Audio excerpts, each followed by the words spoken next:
Hey, what's up, guys? Welcome to another episode of our Behind the Lens series with me, Quinn, and Saul. I'm the real owner of this channel, actually. So I've You taken hijacked over. it. I've hijacked it, sorry. Damn. Today, we're going to actually be answering a comment that we got on one of the other episodes from Peace Peach 3. Peace Peach 3. That's like a tongue twister kind of thing there. And basically, they asked how to make the most out of a shoot, right? Like, how do you maximize the opportunity of a shoot or a job that you are on? They asked how to make the most out of a shoot, maximizing the opportunity to leverage for more opportunities or repeat business with the same client, which is a great question and something all of us, I think, wonder and worry about as freelancers. So you're not alone in like worrying about this. I remember worrying about this all the time. I still do to this day. And I think the more you do shoots and opportunities come, the more first and foremost I would say is to alleviate the pressure off of maximizing the shoot to the fullest extent. Like I remember when I was first starting out, I put so much weight on every single shoot for, being like, this is it. This is going to be my big break. This is where I'm going to do the shoot, and then people are going to come knocking at my door in my DMs, like asking for work all the time. And that was not the case. There would be times where I'd have a really cool job. I'd share it. I'd hope that, business would come flooding in, or like I would get more work with the client. And it ended up not happening, or like years later, it finally would come up, but it wouldn't be like that immediate like gratification that I think we all desire and want as human beings. So first and foremost is to like realize that like the cars are gonna fall how they're gonna fall. Like most of it is out of your control, but which we're gonna get into, there are things that you can do to help, maximize the opportunity to the best of your ability. For example, I had a really, really cool opportunity. Like this was my first big opportunity. It was like shooting a music festival with this brand that like was really big. It was like I was really, really excited about. And so I thought like, I'm gonna do this. I ended up doing it. It was great. Like everything worked out. Like the client loved it. And then it kind of went radio silent for a while, and I probably could have reached out a few times, and there are probably things I could have done on my end, but overall I thought like either that or I'd get other work, and like it would just like I'd be busy doing all the like passion projects that I've been wanting to do, because this was my first like passion project that I was really excited about. Anyway, so I ended up just flying back home, and it was just chilling alone, and I was back to exactly where I was before the shoot. And that taught me like a really valuable lesson that like, it doesn't all come flooding in immediately. But then like fast forward, I think a year, is that same client ended up reaching out to me for work. And we ended up building like a really great relationship. I ended up getting so much amazing work for my portfolio that ended up leading to this, that, and that. And like, the connections that I made there, although it wasn't immediate, down the line that ended up like being a seed for so many other things. But like in that moment, I could not see that, and I was like actually very like frustrated. Even like the stuff with Alicia, like all of that actually stems down to that one opportunity that I thought would immediately do something for me. But in hindsight, I wish I had told my younger self that it's like, chill out, like it's gonna come eventually when you put your best work out there, you show them what you can do, and it's gonna like fall how it falls. And in the meantime, you reach out to people. You can still make your own work and do all the things that will help push you forward. But it's like, don't put so much pressure on yourself. And I think that's really important to remember, because I mean, this is just such a difficult career path at the end of the day, because it's all, unless you go work in-house for a company, whatever, right? Like this is your work is correlated to the amount of people the amount of connections you have, the amount of work that's coming in, through your email on the daily or whatever. And obviously if you work for a more corporate type setting, regardless of anything, like Monday through Friday, 9 to 5, you'll have something to do. And it's really easy, like when work isn't coming in, you're not making money, and you're just sitting at home, you might still be living at your parents' house, whatever, to just feel like shit and like wanting to give up, right? And I think that's where it starts to be like, dang, this is real. Like, what am I doing? Like, why did I kill that job and then no one hired me? But like you mentioned, Quinn, I think so much of it is really just getting out of that frame of mind where it's like one opportunity is going to change my life forever.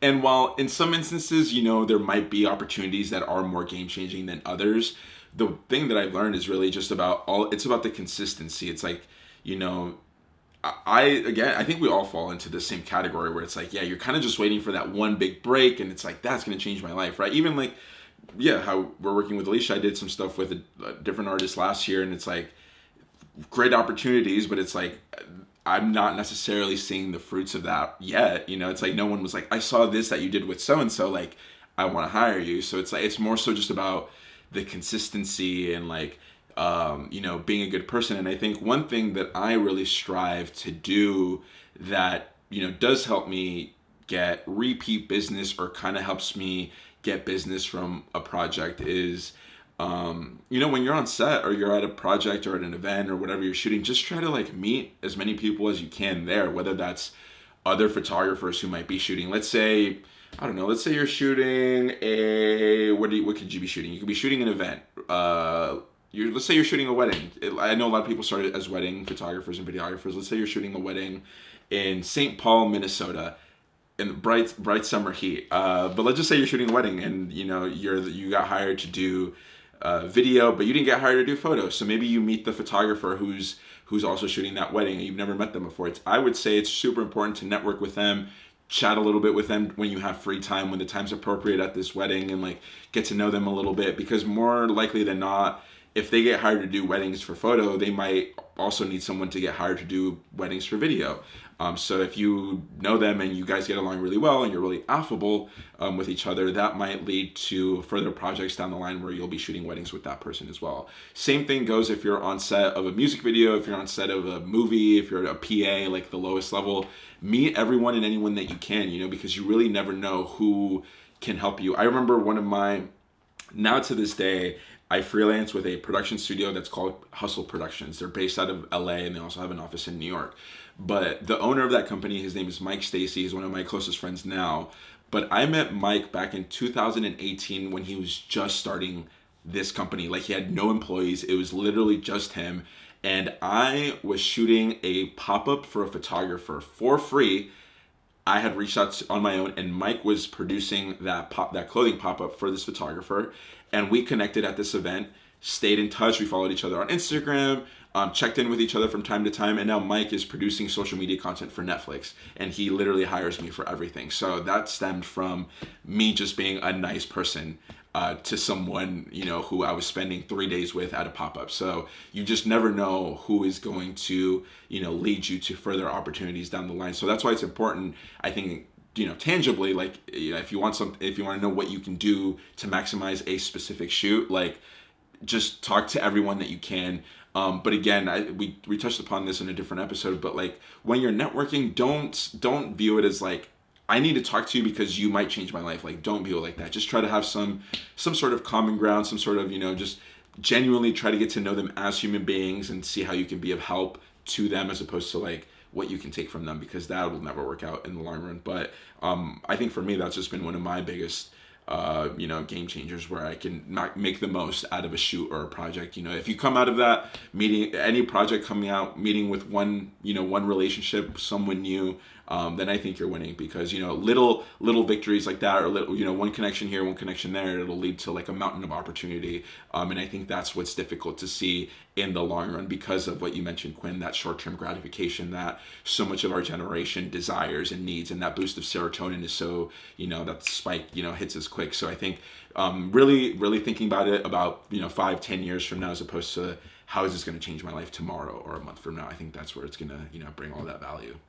And I have to interrupt, because did you say Mike Stacy? Yeah. Do you know Mike? I just got an email from him, literally as you were talking about him, about inquiring about video work. He knows you. Well, That's I told him. Yeah. So see, okay. So Quinn, I was gonna say, show that email. Show that email. Show that email, Quinn. Show it again. Put it up to the screen. So yeah, Mike, I have told Mike about Quinn on countless of times, and I've told him to hire you. So hopefully, it all just works shows. out. It's like, you know. Yeah. That's crazy. Yeah. Literally, as you were saying his name, it popped up on my phone, and I was like, "That's insane." That's actually insane. And you've never met him or anything? You've never met him, right? I didn't even know about him. That's hilarious. So What did he cool. hit you? What did he hit you up for? What's the gig? Let's see. I was gonna say this is like a real time example. Yeah, this is crazy. Yeah, this is gonna seem so staged. This is gonna seem so staged, but it's really not. Literally.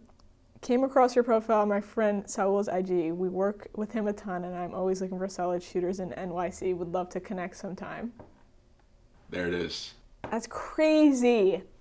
Anyway. And see, the thing is, where Quinn messed up in all of this is every time I'm in New York, I'm either staying with Mike or I'm going to a dinner party at Mike's, and I always invite Quinn, and she's always busy or she's tired and never wants to come. So she could have met Mike a lot sooner, but I'm glad it all came together. Yeah, either way, see, you can be introverted and avoid social interactions and still somehow make it in this world.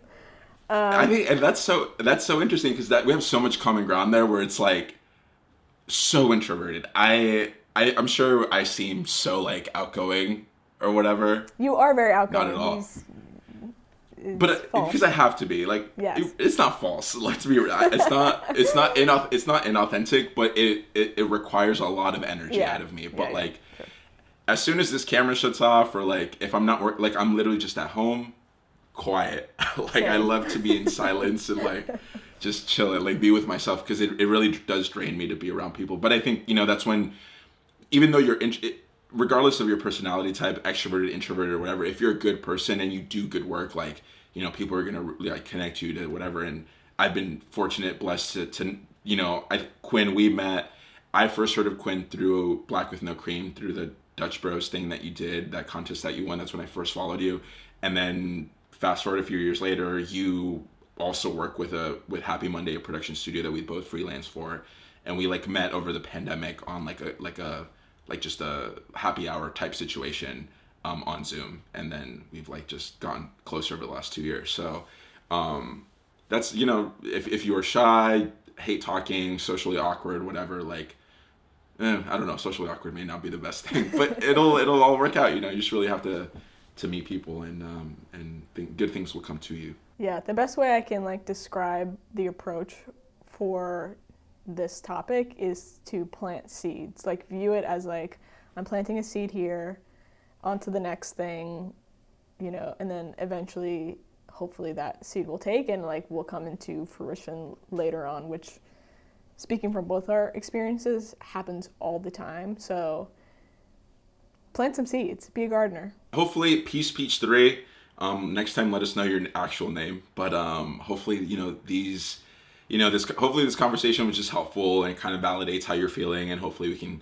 we gave you some help as to how to best make the most out of every opportunity that you have. But before we wrap up, we did have a few quick, short, tangible hits that we wanted to send your way that we think, in addition to what we've already talked about, some things that we think could help you again maximize your opportunities, create repeat business and just create more opportunities for yourself. So, Quinn, you want to start with the first one? Yes. So first and foremost is before every project, make sure you're checking if you can use it for your portfolio. That's obviously like the biggest thing that we all as freelancers and creatives need to help get us more work. So make sure you have approval on that you can use it on your website, on your Instagram, on your social media. Along with that is check if you can shoot behind the scenes so you can make yourself a reel of what you're doing and working on, and overall that's going to help put yourself out there and people will see, oh, you're working on this, that's cool, and then, oh, I have a project that I think you're doing kind of similar thing, let me reach out to you and see if I can hire you for that. So if you're able to shoot behind the scenes, show your process and how you do things, generally just post about what you're doing online. That helps bring you to top of mind of people. Like there's been a million times, I'm not a huge poster on social media, so I'm a little bit hypocritical here. There's been many times where I've gone offline, I've been slacking on sharing what I'm doing, and then I'll share something, and then like a client or someone I work with will hit me up for like a possible job because they probably like, oh, Quinn still exists as a human. So share your stuff.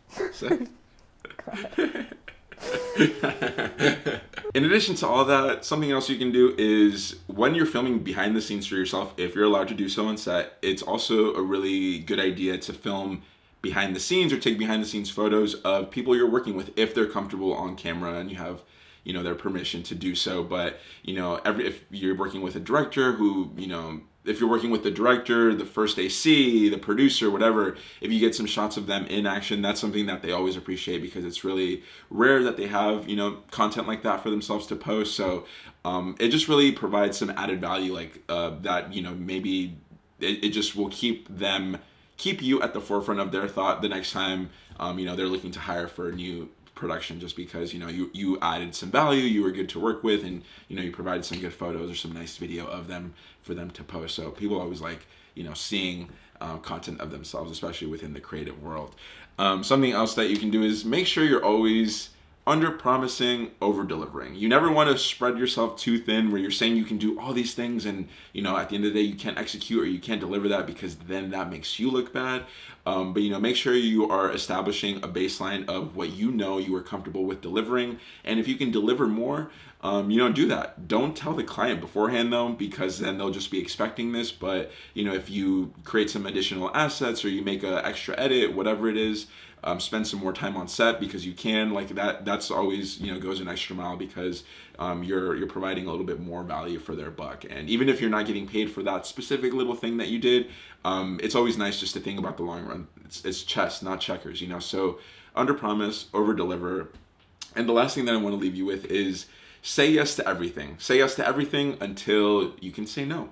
And you know, that's pretty straightforward. You know, you really have to put your head down and work really, you know, grind this all out, you know, make it a career path. And eventually you will get to a point where you can just say no to things that you don't want to do. And you know, that's a very empowering feeling. But until then, until you get to that point where you can comfortably say no to things, say yes to everything, because you really never know what opportunity may or may not change your life. But again, remember, it's all about the consistency and just putting one foot in front of the other, because you know, that'll take you the furthest places that you want to go in your wildest imagination. But with all that, you know, finally, hopefully, you know, all this helps you know, get you to where you're trying to go, and hopefully you learn something valuable from all this. But again, as we wrap up, if you still have any other follow-up questions, anything that was unclear, if you just have your own questions that you want to ask us individually, DM us on Instagram at Quinn_films, at Saul Lopez. They're linked in the description below.